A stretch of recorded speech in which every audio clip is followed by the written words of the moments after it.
എല്ലാവർക്കും സുഖമാണെന്ന് വിശ്വസിക്കുന്നു. ഡെയിലി അപ്ഡേറ്റിലേക്ക് എല്ലാ ആളുകൾക്കും സ്വാഗതം. നാളെ ഫെബ്രുവരി 19-ാം തീയതിയും തുറന്നുള്ള ദിവസങ്ങളിലും നിങ്ങൾ ശ്രദ്ധിക്കേണ്ട വളരെ പ്രധാനപ്പെട്ട കാര്യങ്ങളാണ് ഈ ഒരു വീഡിയോയിൽ വ്യക്തമാക്കുന്നത്. വീഡിയോയുടെ വിശദാംശങ്ങളിലേക്ക് കടക്കുന്നതിന് മുമ്പ് കൂടുതൽ ആളുകളിലേക്ക് ഇൻഫർമേഷൻ എത്താൻ ഷെയർ ചെയ്യുക, ലൈക്ക് ചെയ്യുക, ഫേസ്ബുക്കിലൂടെ കാണുന്ന ആളുകൾ ഫോളോ ചെയ്യുക. വീഡിയോയുടെ വിശദമായ വിവരങ്ങളിലേക്ക് വരാം. സംസ്ഥാനത്ത് നേറ്റിവിറ്റി കാർഡിന് മന്ത്രിസഭാ യോഗം അംഗീകാരം നൽകി. കേന്ദ്ര സർക്കാർ നടപ്പിലാക്കുന്ന പൗരത്വ ഭേദഗതി നിയമങ്ങളിലും SIR അടിസ്ഥാനമാക്കിയുള്ള വോട്ടർ പട്ടിക പരിഷ്കരണത്തിലും ജനങ്ങൾക്ക് ഇടയിൽ ഉണ്ടാകുന്ന ആശങ്കകൾ പരിഹരിച്ചുകൊണ്ട് കേരള നേറ്റിവിറ്റി കാർഡ് ബില്ലിന് മന്ത്രിസഭാ യോഗം അംഗീകാരം നൽകി. ഒരാൾ കേരളീയനാണ് എന്ന് സാക്ഷ്യപ്പെടുത്തുന്നതിന് സംസ്ഥാന സർക്കാർ നിലവിൽ നൽകി വരുന്ന നേറ്റിവിറ്റി സർട്ടിഫിക്കറ്റ് മാതൃക ഉൾക്കൊണ്ടാണ് നേറ്റിവിറ്റി കാർഡ് നൽകുന്നത്. കേരള സർക്കാർ നൽകുന്ന വിവിധ സേവനങ്ങൾക്കും സാമൂഹ്യ സുരക്ഷാ പദ്ധതികൾക്കും സാമൂഹ്യ ആവശ്യങ്ങൾക്കും ഉപകാരപ്രദമാകും വിധത്തിലുള്ള ആധികാരിക രേഖയായി നേറ്റിവിറ്റി കാർഡ് അംഗീകരിക്കും. നേറ്റീവ് എന്നാൽ കേരളത്തിൽ ജനിച്ച് വിദേശ പൗരത്വം സ്വീകരിക്കാത്തവരോ തങ്ങളുടെ പൂർവികരിൽ ഒരാൾ കേരളത്തിൽ ജനിച്ചവരും വിദേശ പൗരത്വം സ്വീകരിക്കാത്തവരും ആയിരിക്കണം. വിദേശ പൗരത്വം സ്വീകരിച്ചവർക്ക് നേറ്റിവിറ്റി കാർഡിന് അർഹത ഉണ്ടായിരിക്കുന്നതല്ല. നേറ്റിവിറ്റി കാർഡ് ലഭിച്ച ശേഷം വിദേശ പൗരത്വം സ്വീകരിക്കുന്ന പക്ഷം നേറ്റിവിറ്റി കാർഡ് അസാധു ആകുന്നതാണ്. തൊഴിൽ സംബന്ധമായോ ജീവനോപാധി സംബന്ധമായോ മറ്റു കാരണങ്ങളാലോ മാതാപിതാക്കളോ പൂർവികരോ കേരളത്തിലും പുറത്തായിരിക്കുമ്പോൾ അവിടെ ജനിച്ചവരെയും നേറ്റീവായി പരിഗണിക്കും. പക്ഷേ അവർ വിദേശ പൗരന്മാരായിരിക്കാൻ പാടില്ല. കാർഡ് അനുവദിക്കുന്നതിന് അർഹതപ്പെട്ട ഉദ്യോഗസ്ഥൻ തഹസിൽദാർ ആണെങ്കിലും നേറ്റിവിറ്റി കാർഡുകൾ സംബന്ധിച്ച രജിസ്റ്റർ വില്ലേജ് ഓഫീസിൽ സൂക്ഷിക്കേണ്ടതുണ്ട്. കാർഡ് ആവശ്യമുള്ളവർക്ക് തഹസിൽദാർ മുമ്പാകെ അപേക്ഷ നൽകണം. നിലവിലുള്ള വിവരങ്ങൾക്ക് പുറമെ സർക്കാർ സകല കാര്യങ്ങളിലും നിർദ്ദേശിക്കുന്ന വിവരങ്ങൾ നേറ്റിവിറ്റി കാർഡിൽ ഉൾപ്പെടുത്തും. സർക്കാർ വകുപ്പുകൾക്ക് വിവിധ ആവശ്യങ്ങൾക്കായി എല്ലാ സാഹചര്യങ്ങളിലും മറ്റ് രേഖകൾക്കൊപ്പം ആധികാരിക രേഖയായി നേറ്റിവിറ്റി കാർഡ് ഉപയോഗിക്കാവുന്നതാണ് എന്നതാണ് സർക്കാർ വിജ്ഞാപനത്തിലുള്ളത്. നേറ്റിവിറ്റി കാർഡ് ആവശ്യമുള്ള ഏതെങ്കിലും ഒരു വ്യക്തി നിർണയിക്കപ്പെട്ട രീതിയിൽ ബന്ധപ്പെട്ട ഉദ്യോഗസ്ഥൻ മുമ്പാകെ നിശ്ചിത ഫോറത്തിൽ രേഖകളും അപേക്ഷാ ഫീസും സഹിതം അപേക്ഷ സമർപ്പിക്കേണ്ടതാണ്. ജില്ലാ കലക്ടർക്ക് കക്ഷിയുടെ അപേക്ഷ പ്രകാരം റവന്യൂ ഡിവിഷൻ ഓഫീസർ കൈക്കൊണ്ട തീരുമാനമോ പാസാക്കിയ ഉത്തരവോ പുനഃപരിശോധിക്കാവുന്നതും റദ്ദാക്കുകയോ മാറ്റം വരുത്തുകയോ ചെയ്യാവുന്നതുമാണ്. എന്നാൽ കക്ഷിക്ക് പറയാനുള്ള ന്യായമായ ഒരു അവസരം നൽകാതെ ഇത്തരമൊരു തീരുമാനം എടുക്കാൻ പാടില്ല എന്നും വ്യക്തമാക്കുന്നതാണ് ഉത്തരവ്. മറ്റൊരു അറിയിപ്പ്, മുഖ്യമന്ത്രിയുടെ വിദ്യാർത്ഥി പ്രതിഭ പുരസ്കാരം പദ്ധതിക്ക് അപേക്ഷ ക്ഷണിച്ചു. 2023-24 അധ്യയന വർഷത്തിൽ ബിരുദ പഠനം വിജയകരമായി പൂർത്തിയാക്കിയ വിദ്യാർത്ഥികളിൽ നിന്നുമാണ് അപേക്ഷ ക്ഷണിച്ചിട്ടുള്ളത്. താല്പര്യമുള്ള വിദ്യാർത്ഥികൾക്ക് ഓൺലൈനായി അപേക്ഷ സമർപ്പിക്കാമെന്ന് കോളേജ് വിദ്യാഭ്യാസ വകുപ്പ് അറിയിച്ചു. തെരഞ്ഞെടുക്കപ്പെടുന്ന 1000 വിദ്യാർത്ഥികൾക്ക് സ്കോളർഷിപ്പ് ലഭിക്കും. ഓരോ വിദ്യാർത്ഥിക്കും 1 ലക്ഷം രൂപ വീതമാണ് സ്കോളർഷിപ്പ് നൽകുന്നത്. കേരളത്തിലെ 13 സർവകലാശാലകളിൽ അഫിലിയേറ്റ് ചെയ്ത കോളേജുകളിൽ നിന്നും വിവിധ വിഷയങ്ങളിൽ ബിരുദ 3, 4, 5 വർഷ കോഴ്സുകളിൽ പഠനം പൂർത്തിയാക്കിയ വിദ്യാർത്ഥികൾക്കാണ് അപേക്ഷിക്കാൻ കഴിയുക. ബിരുദതല പരീക്ഷയിൽ കുറഞ്ഞത് 75% മാർക്ക് നേടിയവർക്കാണ് അർഹത. സർവകലാശാല നിശ്ചയിച്ച മാർക്ക് കണക്കാക്കൽ രീതി അടിസ്ഥാനത്തിലായിരിക്കും തെരഞ്ഞെടുപ്പ്. മെറിറ്റ് അടിസ്ഥാനത്തിൽ ഉയർന്ന മാർക്ക് നേടിയവരിൽ നിന്നും സ്കോളർഷിപ്പിന് അർഹരെ തെരഞ്ഞെടുക്കുന്നതാണ്. അപേക്ഷകരുടെ കുടുംബ വാർഷിക വരുമാനം 2.5 ലക്ഷം രൂപയിൽ കവിയാൻ പാടില്ല. അപേക്ഷ സമയത്ത് degree certificate, consolidated mark list, വരുമാന സർട്ടിഫിക്കറ്റ് എന്നിവ അപ്ലോഡ് ചെയ്യണം. അപേക്ഷകൾ പൂർണ്ണമായും ഓൺലൈൻ വഴിയായിരിക്കണം. രേഖകളുടെ പ്രിന്റ് കോപ്പികൾ ഓഫീസുകളിലേക്ക് അയക്കേണ്ടതില്ല എന്നും കോളേജ് വിദ്യാഭ്യാസ വകുപ്പ് അധികൃതർ അറിയിച്ചിട്ടുണ്ട്. ഫെബ്രുവരി 26 വരെയാണ് അപേക്ഷകൾ സമർപ്പിക്കാനുള്ള സമയം ഉള്ളത്. ആധാർ ഡിപ്പാർട്ട്മെന്റിന് കീഴിൽ കേരളത്തിൽ ജോലി നേടാൻ അവസരം. വിവിധ ജില്ലകളിൽ ഓപ്പറേറ്റർ, സൂപ്പർവൈസർ ഒഴിവുകളിലേക്കാണ് അപേക്ഷ ക്ഷണിച്ചിട്ടുള്ളത്. താല്പര്യം ഉള്ളവർ CSE വെബ്സൈറ്റ് മുഖേനയാണ് അപേക്ഷ നൽകേണ്ടത്. അവസാന തീയതി മാർച്ച് 10 ആണ്. ആധാർ സേവന കേന്ദ്രങ്ങളിലെ ഓപ്പറേറ്റർമാർ, സൂപ്പർവൈസർ, റിക്രൂട്ട്മെന്റ് എന്നീ ഒഴിവുകളിൽ 16 ഒഴിവുകളാണുള്ളത്. കരാർ അടിസ്ഥാനത്തിൽ 1 വർഷത്തേക്കാണ് താൽക്കാലിക നിയമനം നൽകുന്നത്.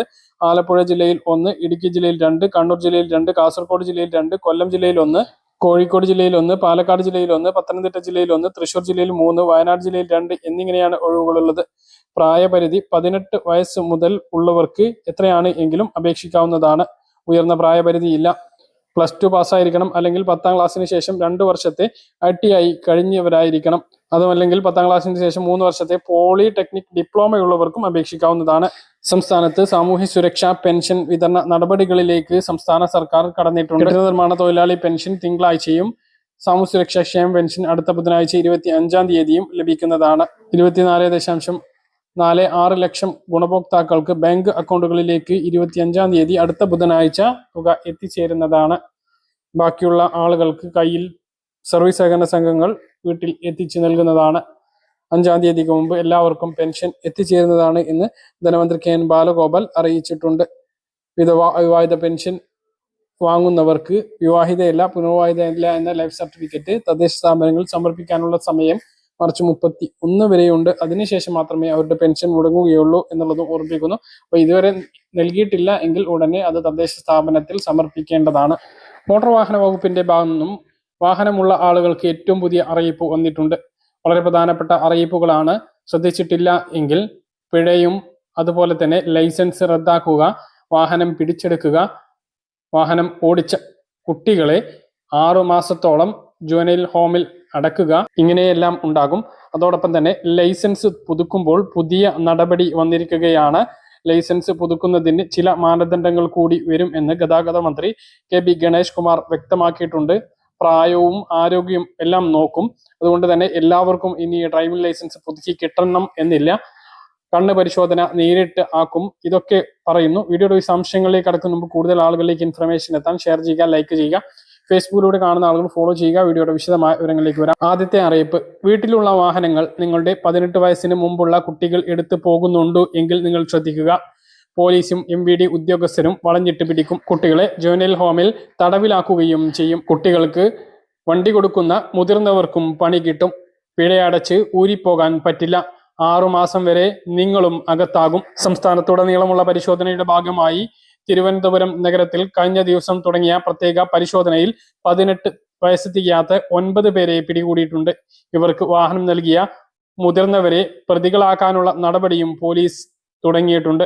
മറ്റ് ജില്ലകളിലേക്കും പരിശോധന വ്യാപിപ്പിക്കും. പ്രായപൂർത്തിയാകാത്തവർ വാഹനം ഓടിക്കുന്നത് തടയാൻ 2019 മോട്ടോർ വാഹന നിയമം പരിഷ്കരിച്ച് തടവ് ശിക്ഷ കൂടി ഉൾപ്പെടുത്തിയത്.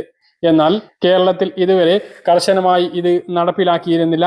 പ്രായപൂർത്തിയാകാത്തവർ ഓടിക്കുന്ന വാഹനങ്ങൾ അപകടം ഉണ്ടാക്കുന്നത് പതിവായതോടെയാണ് കർശനമായി ഇത് നടപ്പിലാക്കാൻ ഇപ്പോൾ സംസ്ഥാന ഗതാഗത വകുപ്പ് തീരുമാനിച്ചിട്ടുള്ളത്. 25,000 രൂപ പിഴ, 6 മാസം തടവ്, ഇതാണ് പ്രധാനപ്പെട്ട ശിക്ഷ. കുട്ടി വാഹനം ഓടിച്ചാൽ RC ഉടമയോ വാഹനം കൈവശം വെച്ചിരിക്കുന്ന ആളോ മുഖ്യ പ്രതിയാകും. 25,000 രൂപ പിഴയും 6 മാസം തടവും വരെയാണ് ശിക്ഷ ലഭിക്കുക.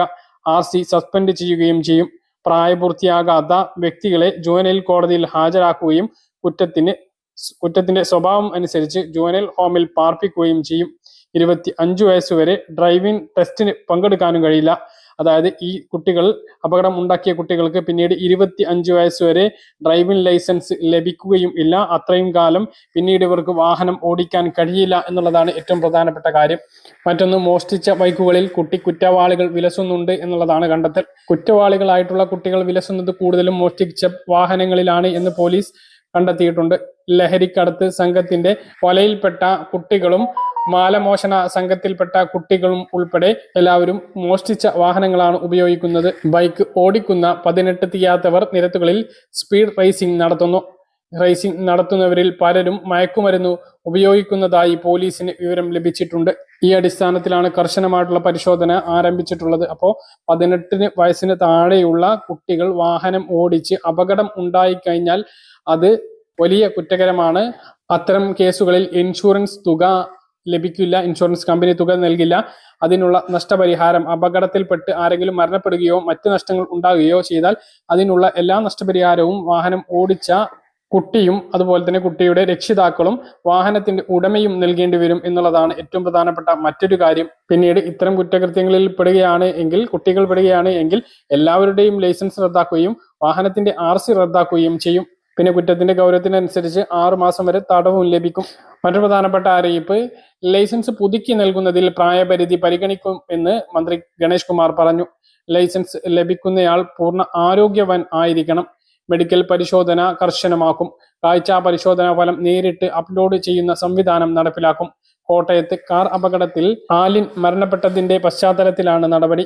അപ്പോൾ ലൈസൻസ് പുതുക്കാൻ പോകുന്ന ആളുകൾ പൂർണ്ണമായിട്ടും ഫിറ്റ് അല്ല എങ്കിൽ അവർക്ക്, അതായത് ആരോഗ്യം ഇല്ലാത്ത ആളാണ് എങ്കിൽ അവർക്ക് ലൈസൻസ് പുതുക്കി കിട്ടാൻ പ്രയാസകരമാകും എന്നുള്ളതാണ് ഗതാഗത മന്ത്രിയുടെ പുതിയ അറിയിപ്പിൽ നിന്നും വ്യക്തമാക്കുന്നത്. പറഞ്ഞ കാര്യങ്ങൾ കൃത്യമായിട്ട് മനസ്സിലാണെന്ന് കരുതുന്നു. ഇതുപോലുള്ള ഇൻഫർമേഷനുകൾക്ക് ഫോളോ ചെയ്യുക, സബ്സ്ക്രൈബ് ചെയ്യുക. മറ്റൊരു വീഡിയോയുമായി നമുക്ക് വീണ്ടും കാണാം. ഇതുവരെ